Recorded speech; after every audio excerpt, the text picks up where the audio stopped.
Qué hermosa fiesta celebramos este domingo.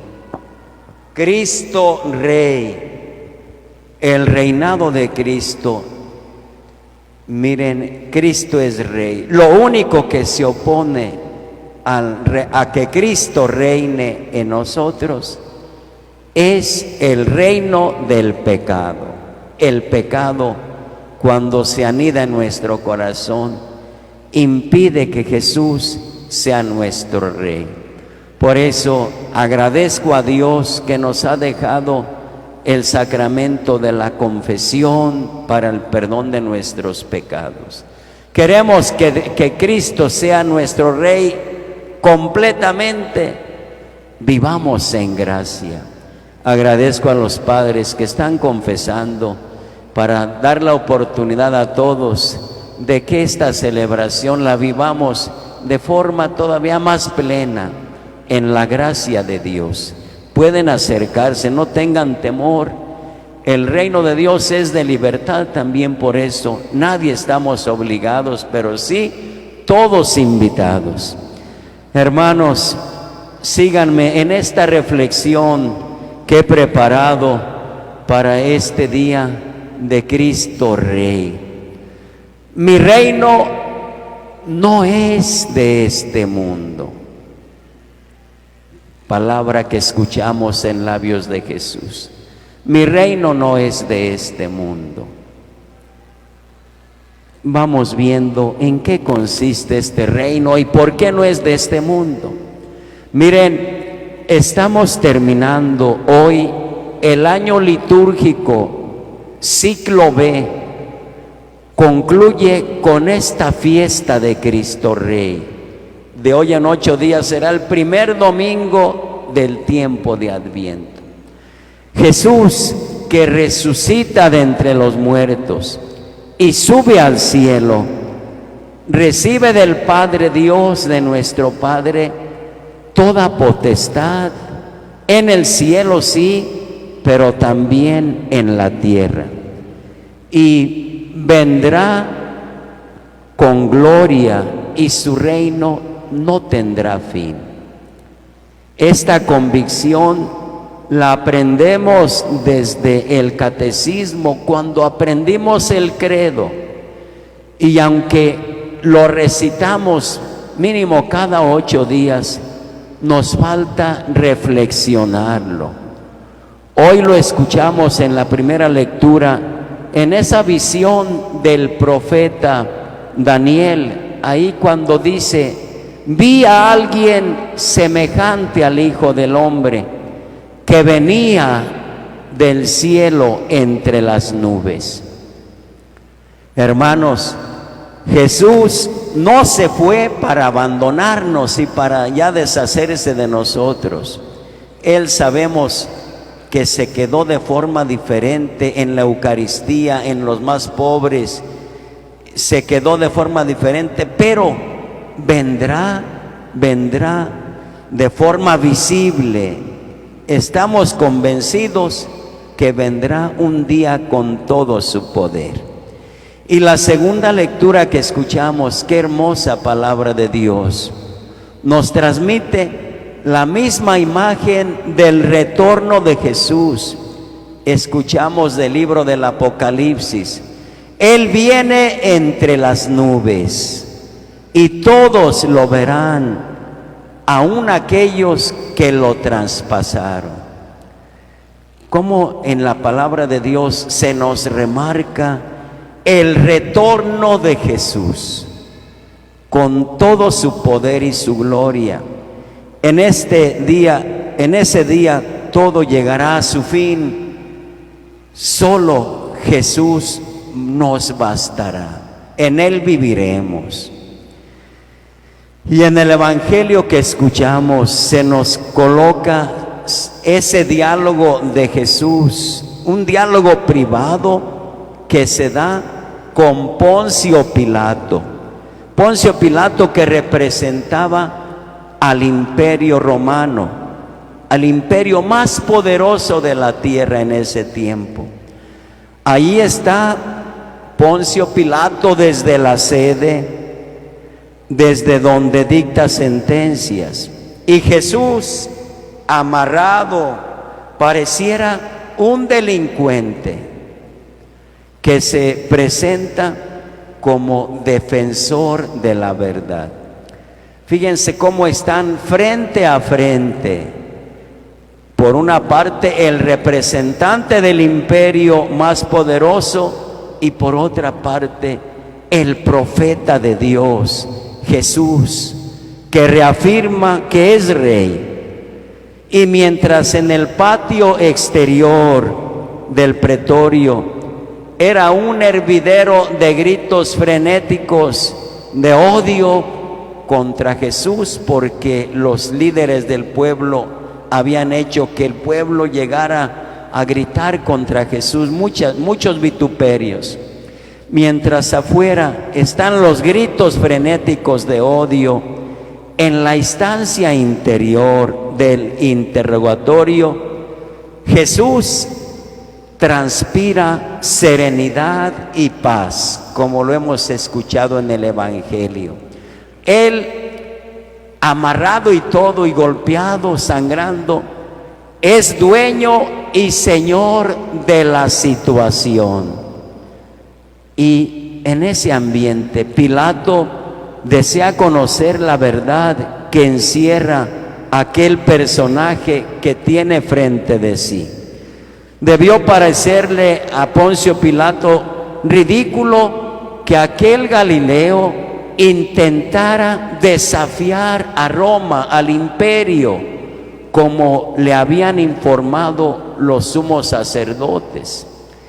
¿Será verdad todo lo que se dice de él?, pensaría Poncio Pilato al ver a Jesús amarrado y golpeado con la corona de espinas. ¿Será verdad todo lo que me han dicho de él? De ahí que le pregunta a Jesús: ¿eres tú el rey de los judíos? Y Jesús le contesta con dos afirmaciones. Primera: mi reino no es de este mundo. ¿Eres tú el rey de los judíos? La respuesta: mi reino no es de este mundo. Es decir, Jesús no es rey al estilo de los reyes que Poncio Pilato pueda imaginar. La pretensión de Jesús no es restaurar el reinado de Israel y ocupar un trono. No pretende disputarle el trono a Tiberio, emperador de Roma. Jesús no se apoya en la fuerza de las armas. No pertenece a ningún sistema injusto de este mundo. Su realeza proviene del amor de Dios hacia la humanidad. Ahí está la realeza de Jesús. Es rey para amar a todos.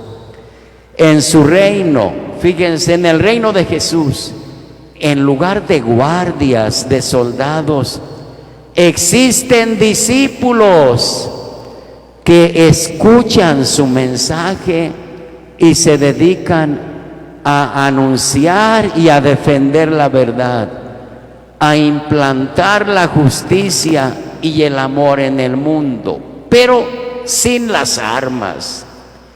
El reino de Jesús, por lo tanto, no es como el reino de Pilato. No pertenece, como ya les decía, a ningún sistema injusto como lo son los de este mundo. El reino de Jesús es ese reino de verdad, ese reino de justicia y de amor.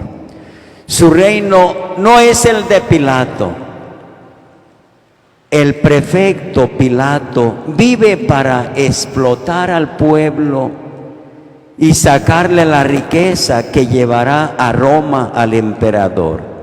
En cambio, Jesús vive para ser testigo de la verdad, para anunciar la verdad. Fíjense la diferencia. La segunda afirmación, Jesús dijo, tú lo has dicho, soy rey. No niega Jesús que es rey. Jesús está frente a Pilato cara a cara y no le oculta la verdad. Soy rey, he venido a este mundo para ser testigo de la verdad.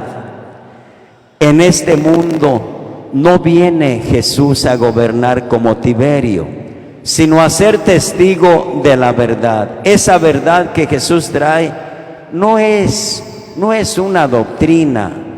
La verdad es, Él mismo es la verdad. Y esa verdad que es Él mismo es una llamada a cada uno de nosotros para transformar nuestra vida, la vida de las personas.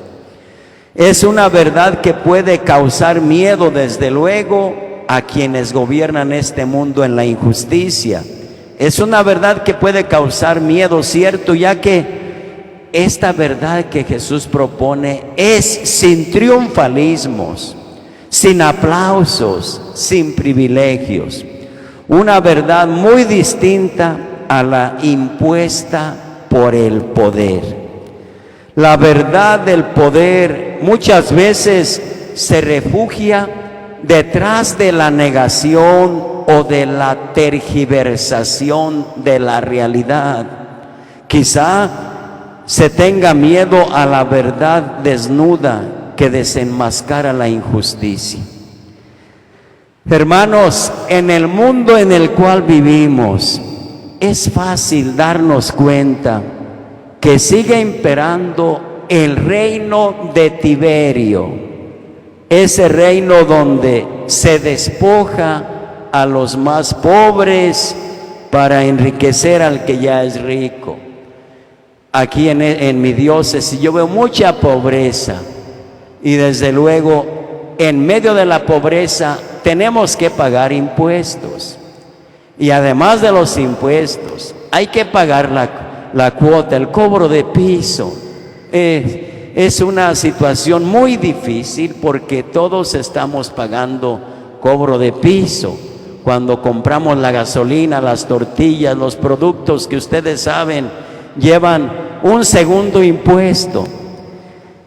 En el mundo en que vivimos, creo que estamos todavía en este imperio, reino de Tiberio, donde se despoja al más pobre para enriquecer al más rico o para enriquecer al poder mismo. Este reino de las desigualdades e injusticias, ese reino plagado de procuradores que están buscando saquear los bolsillos de los más pobres con sus cuotas para enriquecer más el poder. Ese reino donde se defiende el poder con leyes y constituciones, que muchas veces se dan leyes no pensando en el bien común, sino en mantener el poder que se tiene. Leyes que privilegien la permanencia en el poder.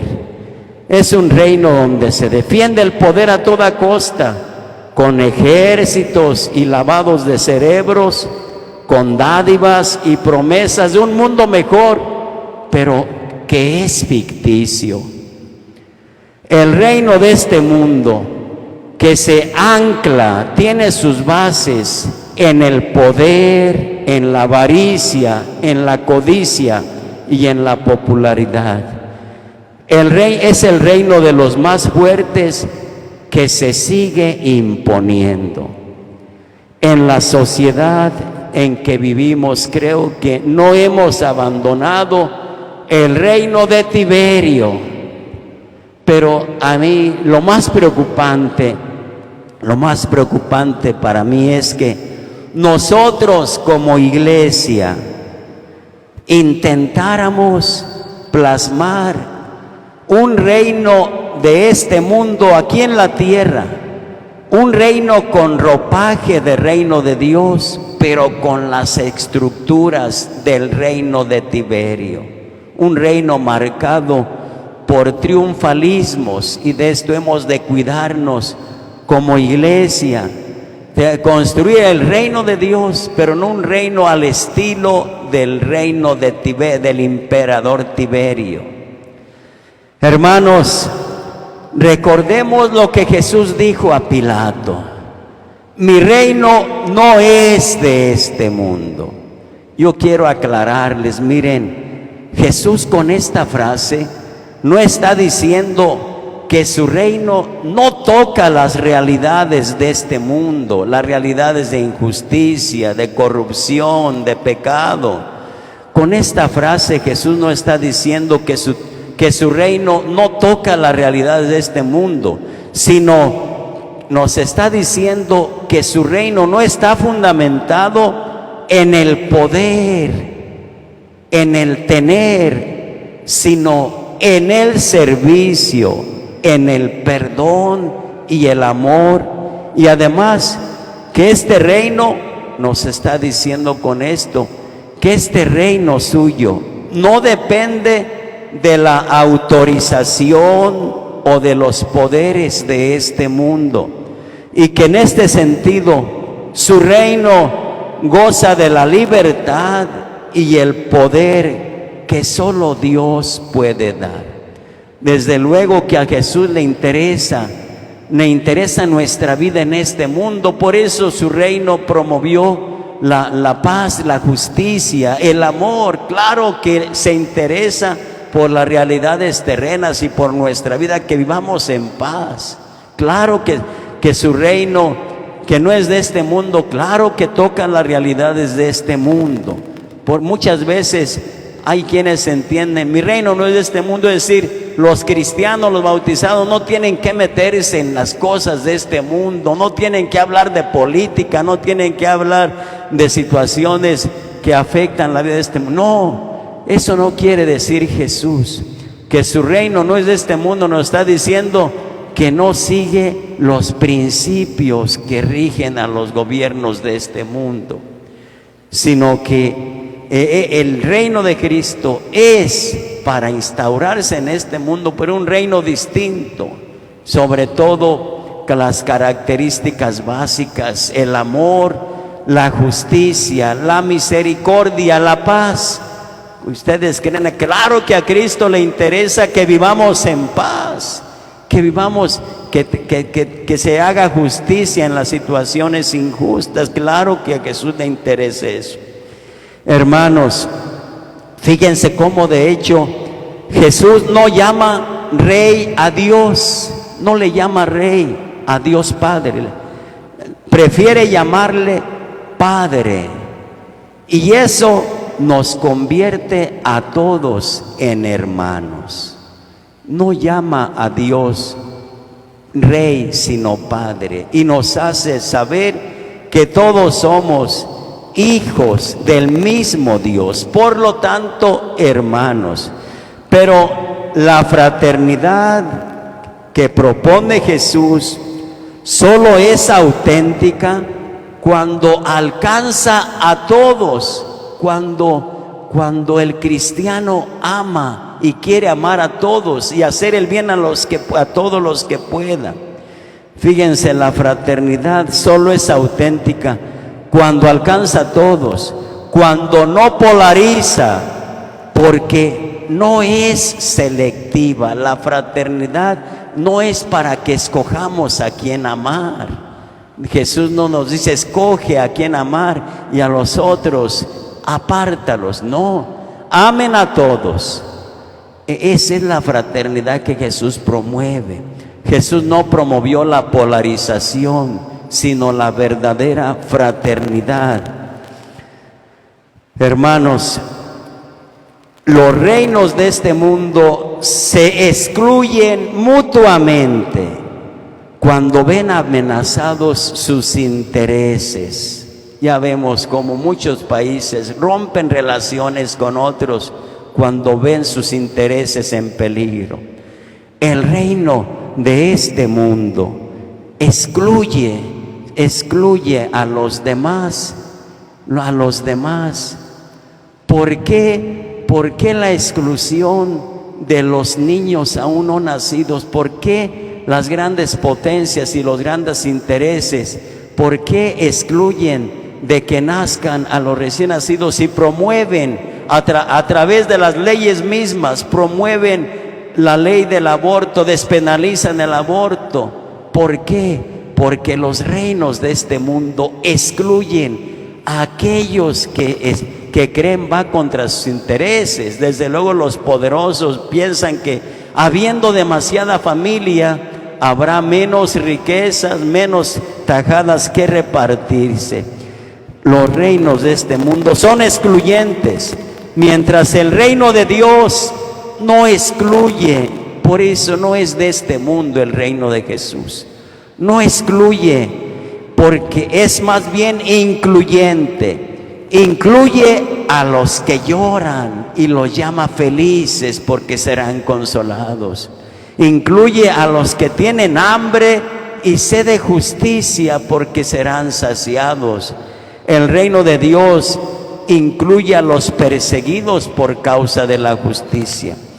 Es el reino de Dios el que estamos construyendo como pueblo fiel de Dios. Aquí pensemos, hermanos, es este reino de Dios que no excluye a nadie, el que estamos construyendo nosotros.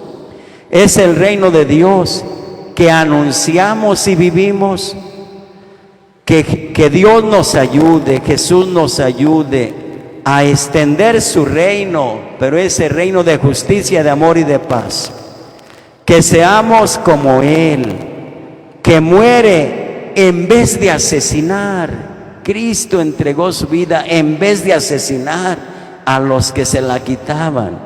Que perdona en vez de condenar. Que ama antes de ser amado. Preguntémonos, ¿podremos ser seguidores de ese Rey que muere en vez de matar, que perdona en vez de condenar, que ama antes de amar? ¿Seremos capaces de seguir a este Rey? Les invito, hermanos, seamos como Jesús. Llevemos su presencia y su amor donde quiera que vayamos. Orígenes, un sacerdote de la antigüedad, escribió muy bonito, decía: cuando pedimos venga a nosotros tu reino, lo que estamos pidiendo es que el reino de Dios, que ya está en nosotros por nuestro bautismo y confirmación, que el reino de Dios, cuando pedimos venga a tu reino, le estamos pidiendo a nuestro Señor que ese reino que está dentro salga afuera, produzca fruto y se vaya perfeccionando. Para lograr esto, venga a nosotros tu reino, es decir, que el reino de Dios salga de nosotros, produzca fruto y se perfeccione.